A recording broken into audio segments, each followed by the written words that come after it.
Well, hello.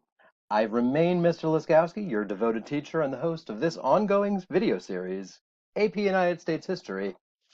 And you! We've reached a moment in American history that is so momentous that it deserves its very own presentation. The United States Constitution. Well, depending on whether or not you've already taken the American government class, you might be more or less familiar with this document that was written first in 1787 and then amended 27 times over the next 2.5 centuries. So if you're already an expert in this, congratulations! This will serve as a fun and frothy review.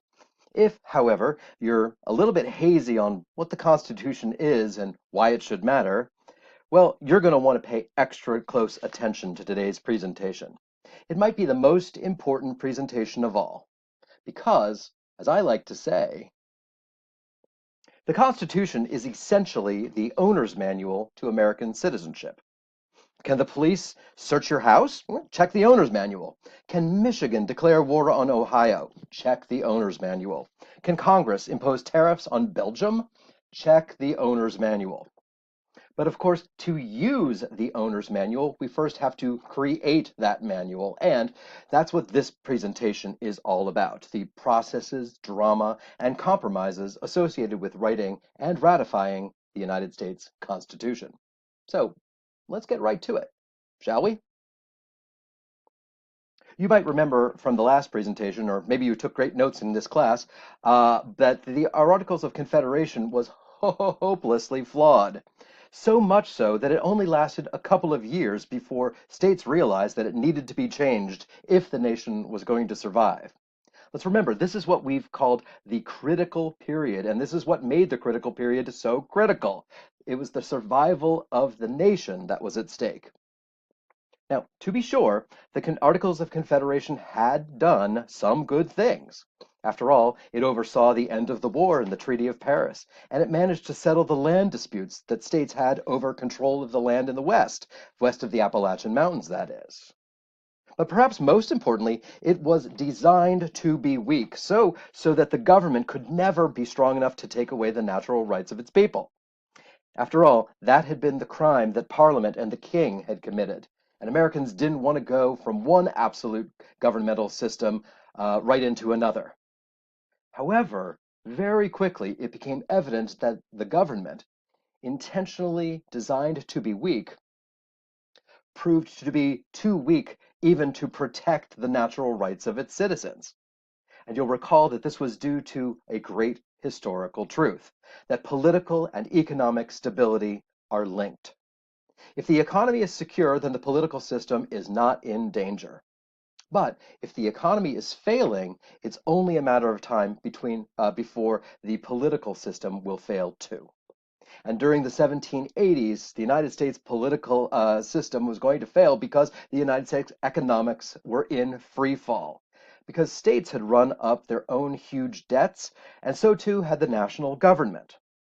But without the power to levy taxes, then the Articles of Confederation government couldn't pay off its debts and couldn't pay armies or militias to protect the people against the numerous security threats that faced the nation. These threats included attacks from indigenous groups that were upset that the proclamation line of 1763 had been eliminated. And now white settlers were invading their territory and then being attacked by those indigenous groups. Meanwhile, British troops were in western forts and they refused to uphold their end of the Treaty of Paris and leave those forts because the United States couldn't uphold its end of the treaty by compensating loyalists for property that it had confiscated or destroyed during the course of the war. And why couldn't it do that? Because it didn't have the money or the ability to collect money needed to do so.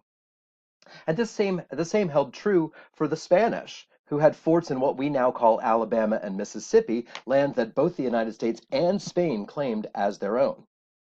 As the United States couldn't kick out the Spanish, they couldn't kick them out of those forts because it didn't have the money to pay for an army to do it.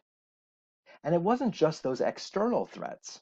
The violence of Shays's rebellion in 1787 showed that the United States didn't have the money and therefore didn't have the power to protect Americans from other Americans. And so, with all these economic and security crises, I think it's fair to describe the situation as critical. Hence the name, the critical period. Actually, even before Shays's rebellion, many political leaders realized that the Articles of Confederation was dangerously weak and hopelessly flawed. And so the call went out to meet in Maryland's capital, Annapolis, in November 1786 to propose changes to the existing government. Unfortunately, delegates from only 5 states showed up, and so those who were there realized they couldn't possibly represent the interest of the whole country, and so they went home. But the situation kept deteriorating, so much so that George Washington worried that the economic and political chaos might imperil the safety and independence of the country he had helped to liberate. So he called for another constitutional convention, telling his friend James Madison that the consequences of a lax or inefficient government are too obvious to be dwelt upon. 13 sovereignties pulling against each other and all tugging the federal head will soon bring ruin on the whole. In other words, we better fix this while we still can. And that helped to inspire the Second Constitutional Convention, this time taking place in the summer of 1787 in Philadelphia, Pennsylvania. The location was significant as it was the same building, the same room where Americans had voted for independence just 11 years before. Well, now they would meet again to see if they could fix the governmental system so that the country could stay independent. Now, you would think that with the situation critical, that delegates arriving to Philadelphia would be united in purpose and willing to compromise for the greater good. And if you thought that, you would be wrong. So very wrong. In truth, there were so many competing visions for the convention that as there were people who attended the convention. And there were 55 delegates, which meant that there was destined to be a whole lot of debating, arguing, and nights spent arguing at the local tavern. Some folks thought that they were there just to make a few cosmetic changes to the Articles of Confederation. Others felt that they needed to scrap the Articles altogether and start from scratch. Some showed up late, some left early, some got sick, some drank themselves into a stupor. It was a wild summer. And it was also a really hot and sweaty summer, as Philadelphia was in the midst of a heat wave. And obviously, this was before air conditioning. So a bunch of men in wool and wigs crowded into the same room where tensions were running high. But they were also sworn to secrecy, and so they barred the windows so that nobody would overhear their deliberations, which meant there was also no breeze. As a result, the whole affair was doubtless sweaty, sticky, and smelly, just like democracy. Now, you might recall this list of problems that the convention needed to resolve. First and foremost, they needed to decide whether to just revise the articles or scrap them altogether. And once they figured that out, they needed to determine how many houses they should have in the legislative branch, whether those houses should be proportional or equal representation, which people should count if they decided on proportional representation, and then how much power to give to this legislative branch. And then they needed to figure out if they needed an executive, then who that would be, how they might get elected, and what powers they might have. Same with a new judicial branch. How should judges be selected? How much power should they have? And how long should they serve? All of these are excellent questions. And one thing that everyone knew was that the government, whether new or revised, needed to figure out how states and the national government could begin digging their way out of a debt that between them stretched to an then inconceivable $77.25 million. So clearly, the legislature must have the power to tax. But how much power? And for what purpose? And what about all of those security threats we were just talking about? Do we need to have a standing army or just rely on state militias? What if the British attacked again? Or farmers like Daniel Shays? These are excellent questions, and they would take all summer to resolve. So let's take them one by one. When they were selected by their states to attend the convention, most had been given very specific instructions. Revise the articles, yes, but don't just scrap the whole thing and write a brand new constitution. However, almost immediately it became evident that the problems of the Confederacy weren't small or easily correctable. They were rooted in the great historical truth: confederacies never work. To make this a functional system, we would have to create a new national government that had sovereignty over the states, meaning that it wouldn't be a confederacy anymore, but instead a federal system.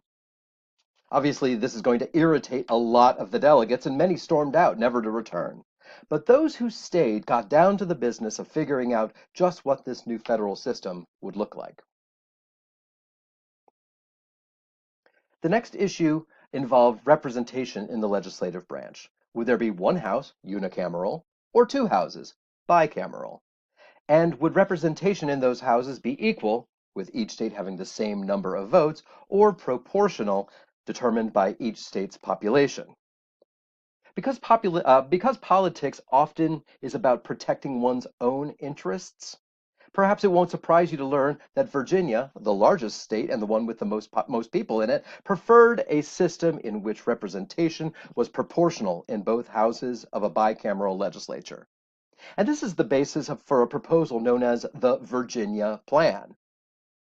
Well, unsurprisingly, small states like New Jersey objected to this plan, rightly, fearing that small states would be entirely outvoted by states with bigger populations.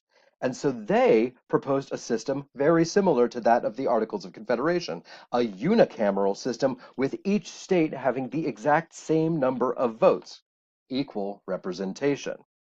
The debate between these two sides lasted for weeks, and it nearly broke up the convention. But then Roger Sherman of Connecticut stepped in and proposed what, in retrospect, is the easiest and most logical solution: a compromise, sometimes called the Great Compromise or the Connecticut Compromise, in which the legislature would be consisting of two houses, bicameral, in which one house would have equal representation and the other would have proportional representation. So what makes a compromise is that no one side wins and no one side loses. And that's what happened here, because it ensured that legislation would have to be passed through both houses in order to get approved. And that meant that big states and small states needed to work together if they had any hope of getting laws passed. So what would those two houses look like? Well, the Senate would have two representatives per state. So in a country of 13 states, that meant 26 senators. And that small number meant that the Senate, sometimes called the upper house, would be considered the more exclusive club. With 6-year terms and the power to ratify treaties and confirm or reject appointments made by the executive, the goal was clear: this elite group is where the real power is. And because of that, everyone also realized that the Senate was far too important to trust the people with electing. As you'll probably start to notice as we talk about the deliberations of these delegates, there is a great deal of suspicion and maybe even contempt that they feel toward the common American citizen. They might talk about democracy, but they really meant was they were trying to make sure that the government represented the people who really mattered, and that the people who had a voice in this government were those people who really mattered. And who mattered? People like them, educated, well-off, white men with property. Who didn't matter? Everyone else. And so it was agreed that each senator would be appointed by the state legislatures and not by a direct vote of the people. But what about the House of Representatives? Well, it was much larger, originally 65 members. Well, now it's got 435. And that meant that it was a far less exclusive club. Serving just 2-year terms, members of each of the House were not given the power to ratify treaties or approve officials. And because they were less significant, the delegates felt that it would be safe to have members of this House elected directly by the people, which is why the House of Representatives would rightly come to be known as the People's House. So once the Great Compromise had been made, it was smooth sailing, right? Well, in a word, no. In 2 words, heck no. Because, remember, now that they've decided that one house would be proportional representation, the delegates then had to determine who is worth counting. And not surprisingly, this led to a lot more yelling and grandstanding. Should we count all white men or just rich white men? Should we count all black men or just free black men? Should we include women and children, even though we won't give them voting rights? What about Native Americans? These are great questions. And for the most part, the delegates were able to agree because rich people and poor people were pretty evenly dispersed throughout the colonies, and so were women and children and indigenous people and even free black men. So they agreed to include all white men, all free black men, all women, and all children when determining the population of a state. And they agreed to exclude all Native Americans. The sticking point was that in the years following the Revolution, many states in the North had begun phasing out slavery, while it continued to grow throughout the South. And that meant that there were a lot more enslaved people in Southern states than in Northern states. So if we counted them as people for determining population of a state, then Southern states would gain greater representation and Northern states would have less. And obviously, this is going to irritate people on both sides because it forced Southerners to count enslaved people as people, even though they wouldn't be treated as people, they were treated legally as property. And Northern states worried that Southern states would be overrepresented in the House, getting credit for having a greater population in numbers, even though they refused to treat those people as people. And so the sides went back and forth until finally settling on a compromise, a most notorious compromise. The 3/5 compromise is exactly as it sounds. To determine population in states where slavery was legal, for every 5 enslaved people, the state would count 3. Was it a compromise? Yes. Did it resolve the issue of representation? Yes. But let's not just move on. Consider the fact that the white men who negotiated this document, this Constitution that I absolutely adore, these people not only decided that black people were worth less than white people, they even quantified the difference. And while I'm happy to say that since thanks to the Civil War and the 13th Amendment, the 3/5 compromise is no longer in effect, take a minute to think about the long-lasting damage that did to have a foundational document of our government, the entire system based upon this document, and have that document state outright that one group of people was worth 60% of what another group was worth. When we talk about the enduring scars of racial injustice, this is an important part of the story that we can't ignore. Well, what took just a couple of minutes for me to explain took nearly 2 months for the delegates to negotiate. But once those major agreements were made, what did the structure of this new sovereign federal government look like? Well, let's start with the legislative branch. If you find yourself consulting your handy pocket constitution on a Friday night, you'll probably notice that Article 1, Section 8 is the longest and most detailed section of the entire document. That's because it articulates all of the powers that this new legislative branch, that's Congress, shall have under this system. Now, the first 17 clauses are what we call the enumerated powers because they list or enumerate the specific powers that Congress has. And it's quite a long list, including everything from establishing post offices to punishing counterfeiters, from granting patents to cracking down on pirates. But perhaps most importantly, it gave Congress the power to levy and collect taxes and tariffs. This would enable the United States to begin climbing out from under that huge debt that it had amassed, which is why we now have no national debt at all. Asterisk. It also gave Congress the power to declare war and to raise and support an army and a navy. This is something the Articles of Confederation government could do already, so it makes sense to give the new Congress that same power. Article 1, Section 8 also gave Congress the power to coin money, thus establishing one strong central economy, and it could create a national standard for weights and measures. So if you're wondering why the rest of the world uses the metric system, it's because Congress really likes gallons, miles, and tablespoons. In addition, the enumerated powers included the ability of Congress to regulate commerce between states. Again, one strong national economy. And Congress could also create courts inferior to that of the Supreme Court. And that's what we're going to be discussing shortly. This is important because national laws require national enforcement, which therefore requires a national judicial system. This gives this the power to do that. The 18th clause, sometimes called the elastic clause, is not one of the enumerated powers because it's not specific. Instead, it says that in addition to all the other things that Congress can do, it can also do anything it deems, quote, necessary and proper to carry out any of the enumerated powers.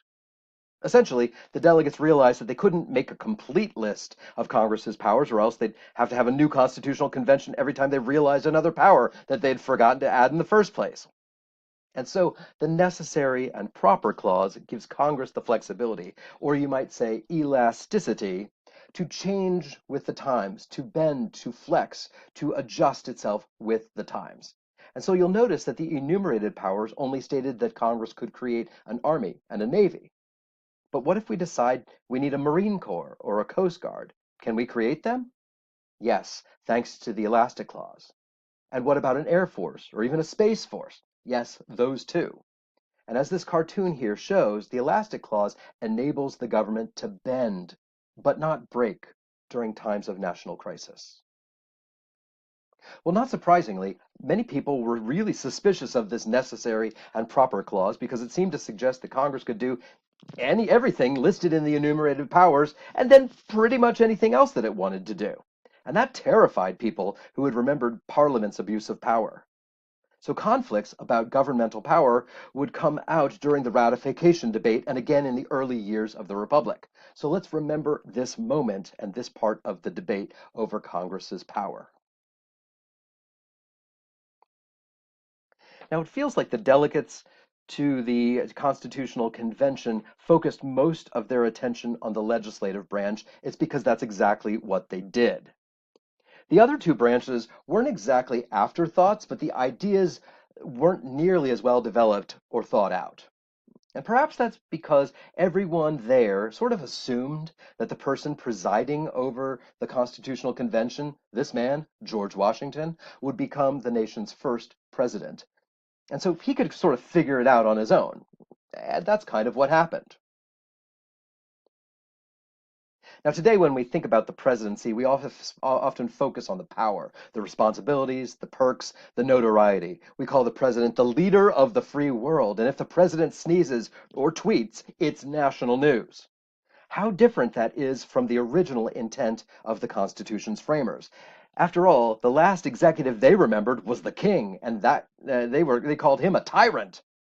And so it's probably because of Americans' inherent suspicion of giving too much power to one person that they gave the office title one of the weakest names possible. It wasn't all-powerful leader or imperial czar or grand poobah. No, you can see a clue to just what they were thinking by looking at the first 7 letters of this title. Preside. What is the job of the president? It's to preside. What does that mean? Well, sit there, pay attention, look important. That title isn't an accident or an oversight, it's a job description. In other words, don't just do something, sit there.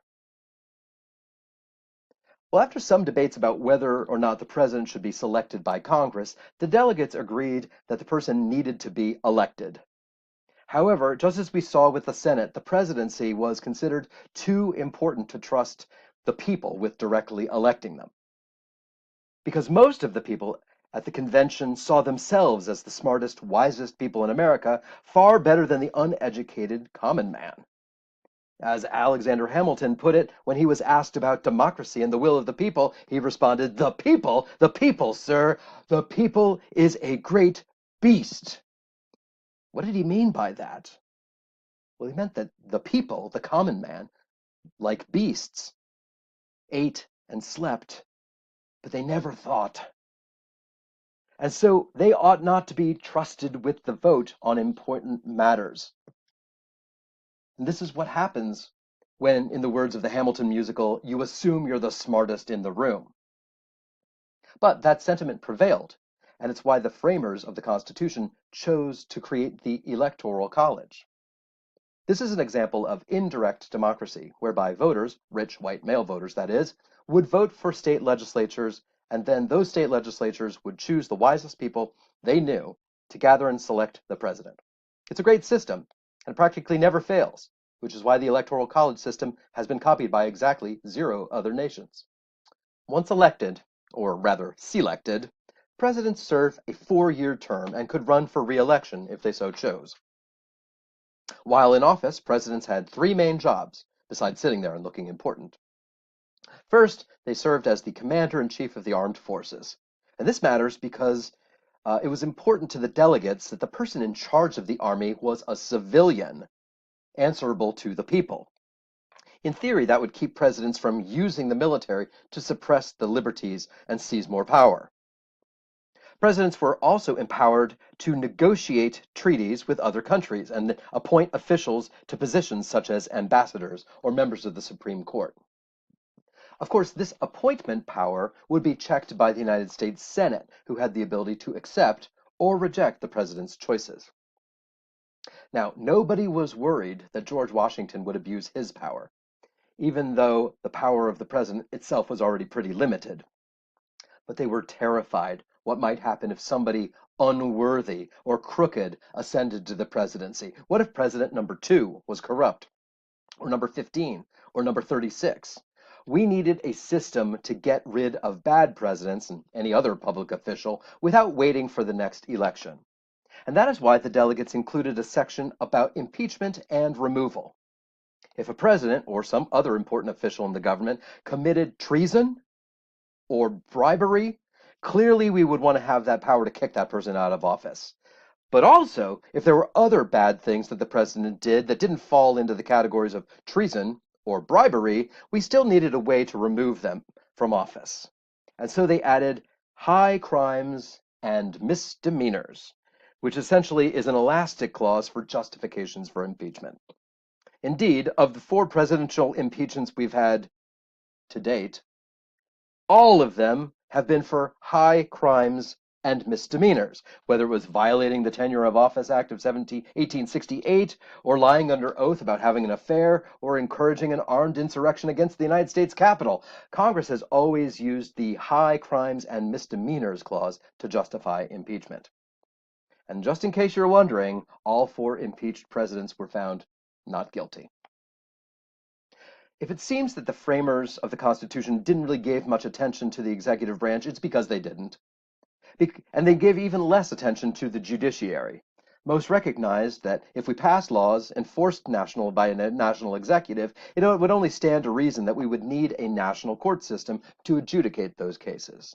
And so, let's talk about our 3rd branch of government, the judiciary, specifically the Supreme Court. The Constitution established a national court to rule over all the other courts in the land, hence the name Supreme.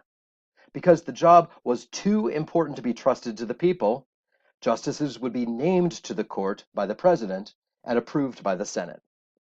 Once approved, the justice would serve for life. That's right, a life term. Talk about job security. Now, if a justice wanted to retire, that's totally okay, but there also needed to be a way to get rid of a corrupt judge and get them off the court, which is why the life term stipulated, quote, during good behavior, which isn't about being polite. It means so long as you don't commit an impeachable offense like treason, bribery, or some other high crime and misdemeanor, you can stay on the court as long as you want. Which is why members of the Supreme Court have been there for decades and don't seem to be going anywhere soon. The Constitution says that the Supreme Court can rule on cases involving public officials or settled disputes between states, or they can hear a case from lower court anywhere in the United States upon appeal, which essentially means that any court decisions, from murder all the way down to a dress code violation, could ultimately be heard by the court. And this means, theoretically, that thousands of cases could get appealed to the court every year. And this brings up something awesome about the Supreme Court. They only hear the cases that they find interesting or think are important. In other words, they only take the cases they want to take. Can you imagine only attending the classes that you wanted to attend? I wonder if I'd see any of you ever again. Now, if you look at the box on the left, you can see that delegates to the Constitutional Convention had addressed all of the conflicts that had brought about the need for a convention. And they also solved the taxation problem and agreed to have a standing army, but one led by a president answerable to the people. So, mission accomplished, right? Well, not so fast, buckaroo. We might be tempted to jump right to the end, but let me say at least a couple of sentences about the remaining articles. First, Article 4 set rules for how states would interact with each other. Essentially, the national government was able to act as a parent figure, making sure that states got along. It also developed a process for adding new states to the Union. More on that later. Article 5 describes the process by which amendments could be added to the Constitution.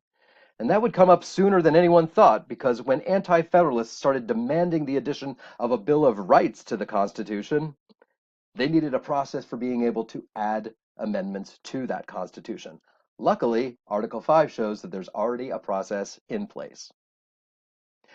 Article 6 might be the most important of all because, among other things, it said that once states ratified the Constitution, it would become the supreme law of the land.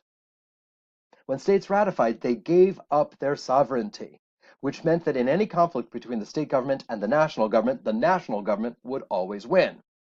And this is important because it means that states cannot secede from the Union after they ratify the Constitution. I'll say that again, extra loud, so people in South Carolina can hear it.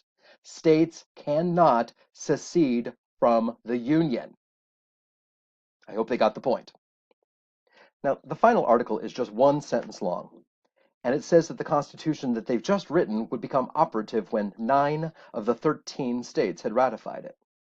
Of course, it wouldn't take effect in the other 4 states because we believe in the consent of the governed, and no one can have their sovereignty taken away without their consent. Well, having argued and drank and compromised their way into a document that everybody could support, the framers signed the Constitution on September 17th, 1787, later known as Constitution Day. I wonder why. The way the old story goes, when Benjamin Franklin emerged from the Philadelphia State House, a passerby said, "What did you make in there?" Although they might have been talking about what must have been a rather terrible smell of sweat and wool and old man emanating from the hall. "What did you make in there?" Franklin's immortal response was, "A republic, if you can keep it." And his words, they still ring true. We have a republic, but it is up to us to keep it. So that's your homework for tonight, and every day after that. Work to keep this republic. Of course, we would still need to ratify the document that established this republic, and that was easier said than done. The completed Constitution was copied and sent to each of the several states for its approval. And remember, the key was to get 9 states so that the Constitution could take effect. So, how did that go? Well, very quickly, a bunch of states ratified the Constitution, rightly recognizing that living under the Articles of Confederation was not really a viable option anymore. Delaware was first, followed by Pennsylvania, New Jersey, eventually Georgia, Connecticut, Maryland, Massachusetts, South Carolina. Yeah, South Carolina voted yes. And when New Hampshire ratified the Constitution, we had gotten our 9 out of 13. And so the new system of government was officially operative. Of course, not a lot of folks were celebrating just yet because the 4 states that had not ratified yet, and 2 of those states mattered a whole lot more than the other 2. So let's talk about those 4 states. Rhode Island did not ratify, but that's okay. It hadn't even sent any delegates to the Constitutional Convention, and it was small and insignificant. You'll notice that North Carolina didn't ratify either. In fact, its convention met in Hillsborough, of all places, and voted no. But then again, North Carolina didn't really matter because it was going to do whatever its bigger and stronger neighbor to the north told it to do, and that state was Virginia. The fact that Virginia hadn't ratified was a big problem. Having the largest, most populous state not ratify, it physically split the nation in half and it weakened the power of the new government. Add to that the fact that the other state not to ratify was New York, only slightly smaller and less populous than Virginia. These two holdouts undermined the Constitution itself, and they also presented real challenges. After all, everyone assumed George Washington would be president. But he was from Virginia, and he couldn't lead a nation that his state wasn't a part of. James Madison, who had proposed the Virginia Plan and written most of the text of the Constitution, he too was from Virginia and wouldn't be able to participate in the new government. New Yorkers included John Jay and Aaron Burr, and a man you might know named Alexander Hamilton. If New York was out, so were all of them. And something had to be done to get Virginia and New York on board. But the truth was that there was a strong opposition in those states from people calling themselves anti-federalists, who believed that this new governmental system gave way too much power to the national government, weakening the states and their state power and threatening the liberties of the people. And to be fair, there were a lot of parts of the Constitution that were subject to that kind of interpretation, like the Elastic Clause, which anti-federalists feared could be used to expand national power so much that the national government became just as tyrannical as the British system had been. And in that case, better to stick with the miserable Articles of Confederation. Anti-Federalists insisted that they wouldn't support the Constitution unless there were significant changes that added more limitations on Congress's power, including an extensive list of rights that Congress could never take away. A bill of rights, you might say. Now, you can imagine that the Federalists might have felt wounded or defensive about their hard-won Constitution. Kind of like Picasso painting one of his masterpieces, only to have some art critic say, "There's too much blue." But what could the Federalists do to get the remaining states, okay, really just Virginia and New York, to ratify? Well, the answer? The Federalist Letters, sometimes called the Federalist Papers, same thing. These were a series of letters and pamphlets published in the press, aiming to convince people to support the new Constitution. Fans of the Hamilton musical will recall that the original plan had been to write 25 letters, split evenly between Alexander Hamilton, John Jay, and James Madison. You might also say that they overachieved because they ended up writing 85 letters. John Jay wrote a mere 5 before getting sick. James Madison wrote 29 of them, and then, as the musical goes, Alexander Hamilton wrote the other 51. Well, I will tell you that reading the letters of Hamilton might make you wonder, why do you assume you're the smartest in the room? Or maybe, why do you write like you're running out of time? These arguments are meticulous and detailed, but they are also so long and so ponderous that they also serve as an effective cure for insomnia. So let me summarize the argument of the entire 85 letters in just 4 words. Shut up and ratify. You're worried about losing rights or growing governmental power? Shut up and ratify.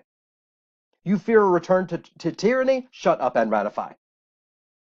Now, considering that Hamilton wrote the other 51, it's strange that the 2 most consequential letters of all were not written by Hamilton, but by James Madison. So let's take a quick look at those 2 letters. First, Federalist 10. One of the criticisms of the new Constitution was that it would prove unwieldy as the country grew and expanded west. Madison's response? Shut up and ratify. The larger the country gets, the harder it will be for any one region or faction to convince a majority of the political leaders to take away people's natural rights. So the growing size of the country would actually make tyranny less likely. In other words, shut up and ratify. Now, in Federalist 51, Madison responded to the criticism that the 3 branches of government would grow powerful, and then these branches would conspire to take away the natural rights of people. Madison's response, shut up and ratify. In a famous phrase, he wrote, if men were angels, no government would be necessary. But because men are not angels, am I right, ladies? The key is to use politicians' selfishness to protect the natural rights of the people. The new Constitution established a set of checks and balances such that each of the branches were always in competition with the other two branches, each trying to take power away from the other branches. And the result of this was a sort of three-way tug of war in which all three branches were equally strong, pulling equally hard against each other forever. And in such a situation, no one branch could ever take over, because the other two branches would always check and balance that power. And the result, the branches would never conspire to take away the people's natural rights. Or, in other words, shut up and ratify. So, after 85 letters, hundreds of thousands of words, and months of campaigning, did it work? No, no, it did not. Anti-Federalists wouldn't budge, at least not with the addition of a Bill of Rights. And so when push came to shove, the Federalists caved. And as a result, they made this deal. Federalists agreed that if the holdouts would agree to ratify the Constitution, the Federalists would promise to add a Bill of Rights as soon as possible. And that's what did the trick. And it meant that all of the remaining states voted to ratify. Yes, even Rhode Island, which got around to it in 1790. And at last, the Constitution was the law of the land, the whole land. And in the end, it was James Madison who agreed to serve in the House of Representatives, where he introduced a series of constitutional amendments that limited Congress's power and codified Americans' rights to freedom of religion, and press, and assembly, and petition, and the right to bear arms, and protection against quartering of troops in their homes, and due process protections against unreasonable searches and seizures, or self-incrimination, double jeopardy, secret trials, cruel and unusual punishments. Taken together, Amendments 1 through 10, otherwise known as the Bill of Rights, placated the anti-Federalists and guaranteed that the powers of Congress would be limited moving forward. So let's finish here by acknowledging the contributions of this man, James Madison. It was he who introduced the Virginia Plan. He wrote large sections of the Constitution itself, wrote 29 Federalist letters. He wrote Amendments 1 through 10 and Amendment 27. No wonder James Madison is rightly known as the father of the Constitution. And so we've made it to the end of yet another presentation. I sure hope you paid attention. You took great notes and gained a deeper understanding of the United States Constitution, because now you're ready to consult your owner's manual and live your best life as an American citizen. Thank you for watching, and I will see you on the other side of the screen.